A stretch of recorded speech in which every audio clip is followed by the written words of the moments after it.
A few moments later.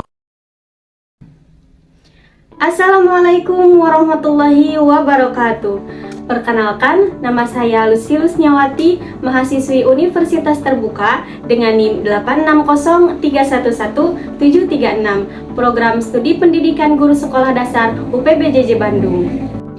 Pada video kali ini, saya akan menyampaikan presentasi untuk memenuhi tugas 3 mata kuliah Filsafat Ilmu.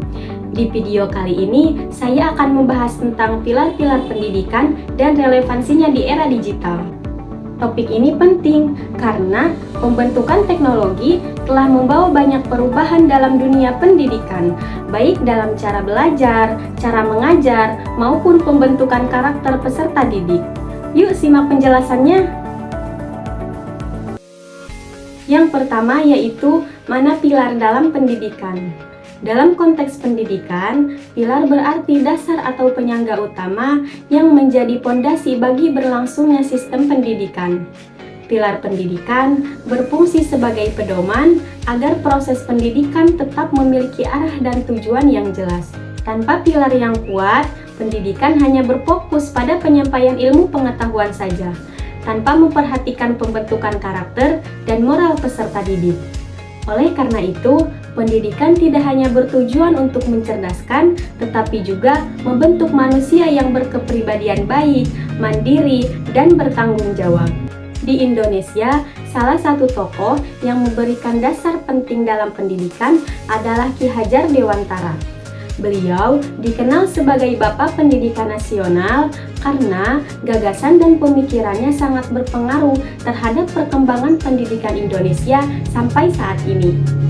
Soal yang kedua yaitu prinsip dasar pendidikan menurut Ki Hajar Dewantara. Ki Hajar Dewantara mengemukakan 3 prinsip pendidikan yang menjadi dasar dalam proses mendidik, yaitu yang pertama, ingarso sung tulodo, artinya di depan memberi teladan. Prinsip ini menekankan bahwa seorang guru atau pendidik harus menjadi contoh yang baik bagi peserta didik.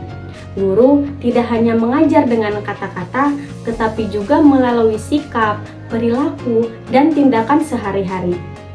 Contohnya, guru harus menunjukkan sikap disiplin, jujur, bertanggung jawab, dan sopan menggunakan teknologi digital maupun media sosial. Prinsip yang kedua yaitu ing madya mangun karso, artinya di tengah membangun semangat. Prinsip ini menjelaskan bahwa guru harus hadir di tengah peserta didik untuk membimbing, memotivasi, dan membangun semangat belajar mereka. Guru tidak hanya menjadi pemberi materi, tetapi juga menjadi teman belajar yang mampu menciptakan suasana pembelajaran yang aktif dan menyenangkan. Dan prinsip yang ketiga yaitu tuthuri handayani, artinya di belakang memberi dorongan. Prinsip ini menunjukkan bahwa guru memberikan dukungan dan kepercayaan kepada peserta didik agar mampu berkembang secara mandiri. Guru berperan sebagai pembimbing yang mengarahkan siswa untuk menemukan potensi dirinya sendiri serta bertanggung jawab terhadap proses belajarnya. Soal yang ketiga yaitu relevansi di era digital. Di era digital, prinsip-prinsip tersebut tetap penting diterapkan. Guru harus memberi contoh penggunaan media sosial dan internet secara bijak.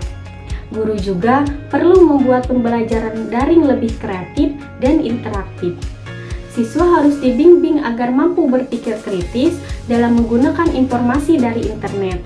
Namun, ada beberapa tantangan seperti rendahnya literasi digital, penyalahgunaan media sosial, kurangnya interaksi sosial, dan kesenjangan akses teknologi. Yang keempat, atau soal yang terakhir yaitu refleksi singkat. Menurut saya, pilar pendidikan dari Ki Hajar Dewantara masih sangat relevan untuk menjawab persoalan pendidikan nasional saat ini. Pendidikan tidak hanya berfokus pada pengetahuan, tetapi juga pembentukan karakter, etika, dan tanggung jawab peserta didik. Dengan menerapkan keteladanan, motivasi, dan pendampingan, pendidikan Indonesia dapat menghasilkan generasi yang cerdas, kreatif, dan berkarakter di era digital. Demikian penjelasan presentasi dari saya, semoga bermanfaat. Saya ucapkan terima kasih dan saya akhiri dengan wabillahi taufiq wal hidayah. Wassalamualaikum warahmatullahi wabarakatuh. Labana al yawa